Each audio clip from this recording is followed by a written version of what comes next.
நேரலையை குறித்து கேட்டார்கள். எனக்கு ஆச்சரியமாக இருக்கிறது. 3 ஆண்டு காலமாக ஒரு தொழில்நுட்ப கோளாறாக அன்றைய சபாநாயகர் நேரலையை இருட்டடிப்பு செய்து விட்டார்.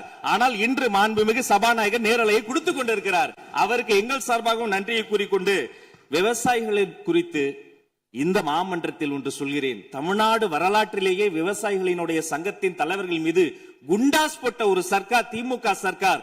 ஆனால் அவர்கள் கண்ணீரை போக்க நாங்கள் போராடி கொண்டிருக்கிறோம். அரசு பள்ளிகளில் எந்த கட்சிக்காரர்களும், அது தாவேக்காரர்களாக இருந்தாலும் சரி, பள்ளி மாணவர்களை தொந்தரவு செய்யாதீர்கள் என்று சொன்னதோடு மட்டுமல்ல, பெருமையோடு சொல்கிறேன், எங்கள் கட்சியினுடைய ஒன்றிய செயலாளர் அரசு பள்ளியில் சென்று ரிலீஸ் எடுத்ததற்காக நேற்றைய தினம் கட்சியை விட்டு நீக்கியிருக்கிறார் என்னுடைய பொதுச் செயலாளர். சட்டம் ஒழுங்கு பிரச்சனையை பற்றி பேசுகிறவர்களுக்கு அண்ணா பல்கலைக்கழகம் நினைவுக்கு வரவில்லையா?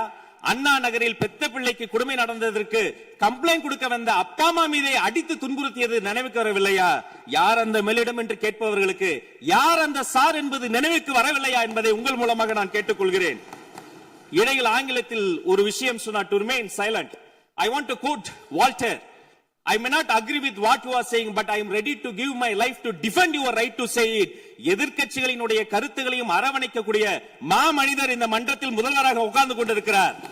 ஆக்கப்பூர்வமான விமர்சனங்களை சொல்வீர்கள் என்று பார்த்தால் திரும்ப அரசியல் விமர்சனங்களை மட்டுமே சொல்லிக் கொண்டிருக்கிறீர்கள். இந்த சோஃபா கதையை எண்ணிக்கை விட போகிறார்கள். எங்கள் தலைவர் சினிமாவை விட்டாலும் அவர்கள் அட்லி என்கிறார்கள், புஷ்பா என்கிறார்கள், ஜுராசிக் பார்க் என்பார்கள் போல் இருக்கிறது. நான் ஒன்று சொல்லிக் கொள்கிறேன், அந்த சோஃபா அவர்கள் வாங்கியது, அவர்களினுடைய வசதி கருத்து வாங்கியது. மதிப்பிற்குரிய அண்ணன்களை நீங்கள் சிறுமைப்படுத்தக் கூடாது. ஆனால் ஒன்று உறுதி, எந்த காரணம் கொண்டும் பார்க்க வருகிற கூட்டணி தலைவர்களுக்கு மட்டும் பிளாஸ்டிக் சேர் போட்டதை போல சிறுமைப்படுத்தக்கூடிய கட்சி தமிழக வெற்றிக் கழகம் இல்லை என்பதையும் நேரத்தில் நான் தெரிவித்துக் கொள்கிறேன். சிங்க பெண்களை குறித்து அன்றே விரிவாக தெளிவாக அழகாக நான் கூறிவிட்டேன். சிங்க பெண்கள் இந்த நாட்டினுடைய தமிழ்நாடு அரசினுடைய பொக்கிஷம். அவர்களை குறித்து மீண்டும் மீண்டும் இப்படி சிறுமைப்படுத்தி பேசியதற்காக மாண்புமிகு பேரவைத் தலைவர்கள் அதை கண்டிக்க வேண்டும். சிங்க பெண்களை குறித்து இனி யாராவது தவறாக பேசினால் அதை அனுமதிக்க கூடாது. இப்படி தவறாக பேசியதற்காக அவர்கள் மன்னிப்பு கேட்க வேண்டும் என்று தமிழக வெற்றிக் கழகத்தினுடைய அரசு சார்பில் கேட்டுக் கொள்கிறேன்.